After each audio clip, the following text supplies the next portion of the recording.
സ്ഥിതിഗതികൾ ശാന്തമായെങ്കിലും വീടുകളിലേക്ക് മടങ്ങാൻ ഭയപ്പെടുകയാണ് ജമ്മുകശ്മീരിലെ ക്യാമ്പുകളിൽ കഴിയുന്ന മനുഷ്യർ. വെടിനിർത്താൻ ധാരണയായ ശേഷം പാകിസ്ഥാന്റെ ഭാഗത്തു നിന്നുണ്ടായ പ്രകോപനമാണ് ആശങ്കയാവുന്നത്.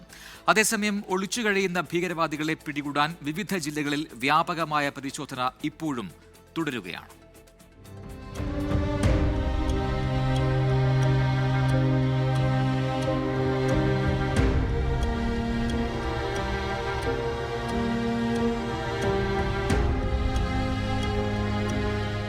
बहुत फायरिंग हो रही है हमारे गांव में और हमारा सामान बहुत खराब हो गया. ജമ്മുവിലെ സായി ബന്ദക്കി ആശ്രമത്തിലെ ക്യാമ്പിൽ നൂറുകണക്കിന് പേർ കഴിയുന്നുണ്ട്. അതിർത്തി അശാന്തമായതോടെ വീട് വിട്ടു പോരേണ്ടി വന്നവരാണ്. മടക്കവും സാധാരണ ജീവിതവും ആഗ്രഹിക്കുന്നുണ്ട്. പക്ഷേ ശാശ്വതമായ സമാധാനം എന്നത് എത്ര അകലെയാണെന്ന് അറിയില്ല.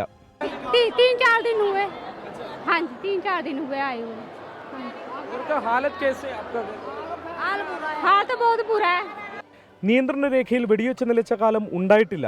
എക്കാലത്തും ആദ്യ മുറിവ് ഏറ്റുവാങ്ങേണ്ടി വരുന്നവരാണ് ഈ മനുഷ്യർ. സൈന്യത്തിൽ മാത്രം വിശ്വസിച്ചാണ് പ്രതിസന്ധി നിറഞ്ഞ ജീവിതം തള്ളി നീക്കുന്നത്. കഴിയുമെങ്കിൽ മറ്റൊരിടത്തേക്ക് മാറ്റി താമസിപ്പിക്കണമെന്ന് സർക്കാരിനോട് അഭ്യർത്ഥിക്കുകയാണ് ചിലർ.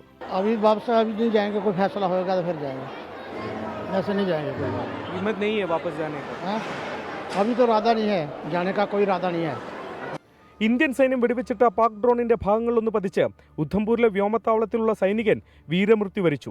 എയർബേസിലെ മെഡിക്കൽ അസിസ്റ്റന്റായ സുരേന്ദ്രകുമാർ മോഗയാണ് വീരമൃത്യു വരിച്ചത്.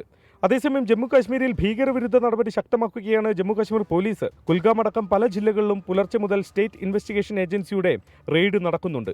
താൽക്കാലികമായ ഒരു വെടിനിർത്തലല്ല, ശാശ്വതമായ സമാധാനമാണ് കശ്മീരിലെ ജനങ്ങൾ ആഗ്രഹിക്കുന്നത്. ജമ്മുവിലെ ഒരു ക്യാമ്പിൽ നിന്നും മോഹൻകുമാറിനൊപ്പം ശ്രീനാഥ് ചന്ദ്രൻ, 24.